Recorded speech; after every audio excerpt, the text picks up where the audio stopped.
Okay, so I think you would be appropriate to start our exchange partner in health because many Korean people wanted to know your post-World Bank activity. And so can you tell us more about the partnership health in this, especially if you are better with COVID against COVID-19? And so what will happen in post-COVID-19 period, especially economy and our daily living and public health?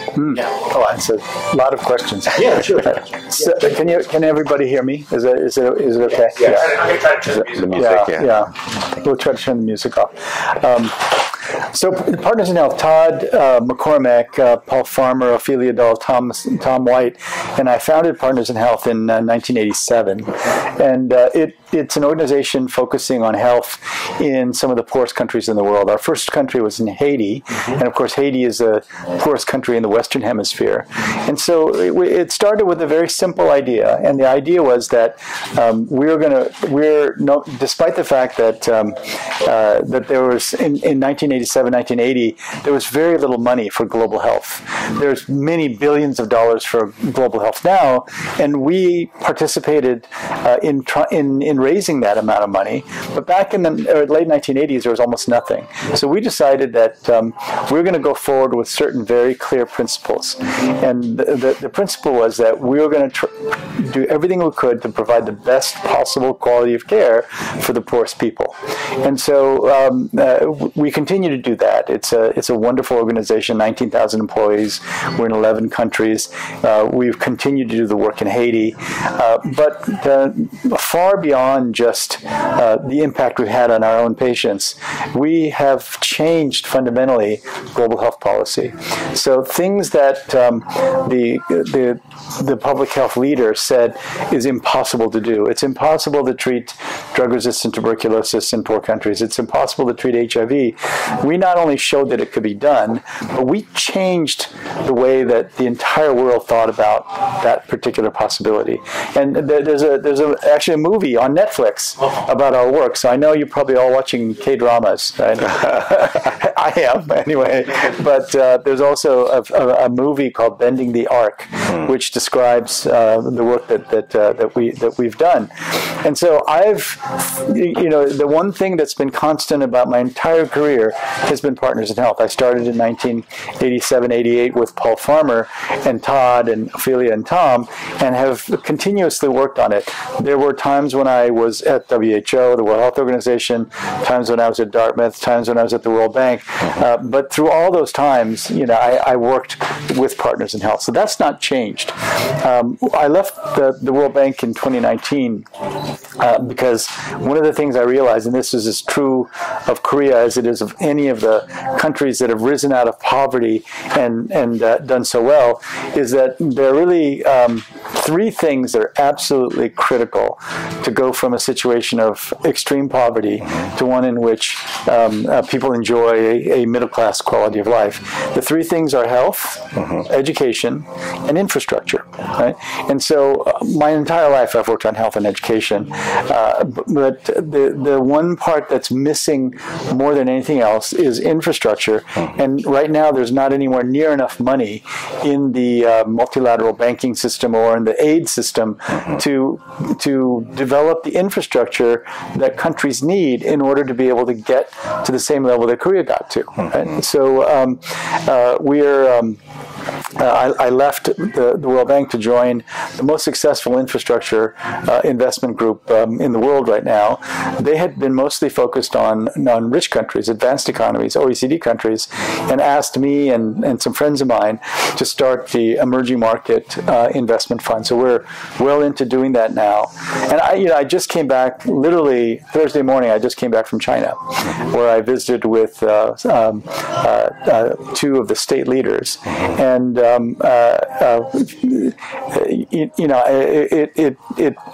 the COVID has been such a drag on the overall global economy. But the situation in China now is just completely different. And it really was almost an accident, because China changed its COVID policy literally overnight, went from testing everybody, major lockdowns, to just completely letting the virus go. And, as an infectious disease trained physician, I was watching the China situation very closely. And we, as of December, Christmas Day 2022, we had no idea where this was going to go. And what we worried about was that there would be a peak in hospitalizations and maybe a drop. But with Chinese New Year, with everyone traveling so much, we thought that the peak would go up again and maybe never stop.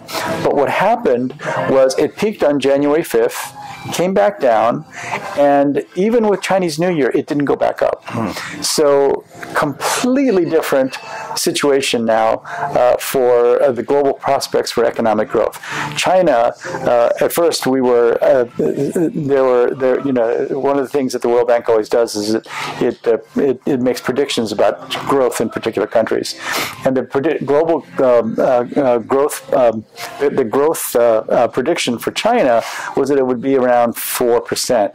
Now, if China has a 4% growth rate, that is really difficult for Korea, for Japan, for all of the countries in the Chinese value chain, for the world as a whole. But now the estimates are above 5.5%, and it looks like China is going to grow very rapidly. Travel is picking up. The Chinese always had a very high savings rate. So the China savings rate has been around 30% for the most part, but during COVID it went up to 35%. So they now have, Chinese consumers have 17 trillion US dollars, the equivalent of 17 trillion US dollars in the bank ready to spend. And so China once again will make up over 40% of global economic growth, and 80% of that growth will come from consumption. So any of the developing countries that I work in that are trying to build, in which we're trying to build infrastructure, the fact that Chinese consumption is going to go through the roof again is a very positive sign for not only the Asian economy, but for the global economy, right? And it's just stunning, because things changed overnight.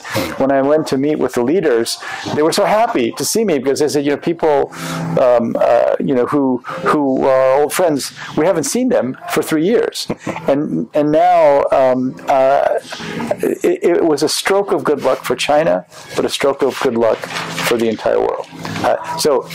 Right now, I have many jobs, and like most Koreans, like most immigrants, I have multiple jobs. So one, of course, is trying to build infrastructure in developing countries. But another major job of mine is working with Todd and our colleagues at Partners in Health, where one of our founders, Paul Farmer, tragically passed away about a year ago, and so all of us are jumping back in and shoring up our efforts. And one of my main efforts now is to work on mental health along with Partners in Health. The mental health situation everywhere in the world, mostly because of COVID, but it was a problem anyway. The mental health situation in the world is just awful. There's no place that has the kind of treatment and support that they need. It's a big problem in Korea. It's very stigmatized in Korea. It's an even bigger problem in China, because China suffered far, far more from the lockdowns. So we see suicide rates up. Anxiety and depression is just through the roof. And even in the United States, the number of adults living with anxiety and depression went from about 10 to 15% to now over 40%. So there's really basically a pandemic of mental illness. And just like in other disease processes at Partners in Health, we developed ways of treating mental illness in extremely poor communities, utilizing some physicians, but mostly community health workers. And our outcomes have been very good, and we're now trying to take those lessons from Partners in Health, just like we did on tuberculosis, just like we did on HIV. We're trying to take those lessons to the rest of the world. Sorry, that was a long answer, but you asked you asked a long question. So, in following to your response, are there any planning on your group to assist those victims in the earthquake in Turkey and also the Ukrainian war victims with all the migration, over to neighbors? We don't work in Turkey and we don't work in the Ukraine, but on an individual level, for example, I've been asked by many of my friends, Turkish friends, to help with some of the relief efforts, and so I'm on a personal level trying to do it, but we don't work in those areas. On the other hand, when the earthquake happened in Haiti, we were among the primary responders. We had the largest operation, because our buildings in Haiti, it's a very simple thing, but most buildings in Haiti did not use iron rebar, right, in building their buildings, and we were among the few who, because our commitment was for the long term, we used concrete and iron rebar. And so in many places, our buildings were the only ones left standing. So we do work on disaster relief, when it happens in one of our countries, but we haven't worked on that. And I feel terrible about what's happened in Turkey. I think there's a lot of soul searching going on there about why the devastation was so enormous. Russia and Ukraine, it's just, as president of the World Bank, I sat at the table for the G20 leaders meeting, the G7 leaders meeting. I was at the very last G8 leaders meeting where Vladimir Putin participated, and then they kicked him out of the G8. So I've been in rooms, and I tell you, Vladimir Putin is a very determined person, and he has just incredible support from his own people, despite the fact that the war's been going on for a year. So it's incredibly concerning to me, and the disruptions in energy supply. I mean, there's just there are huge implications for the continuing war, and I wish. I mean, Dr. Abraham Kim is much more of an expert at global politics than I am, but the situation in Ukraine is extremely worrisome, and it affects everybody in the world. I have a question. So you mentioned a little bit about mental health and how you're really advocating for that. I've talked to young people in the past and how many young people, especially Asian young people, feel like they're suffering in silence.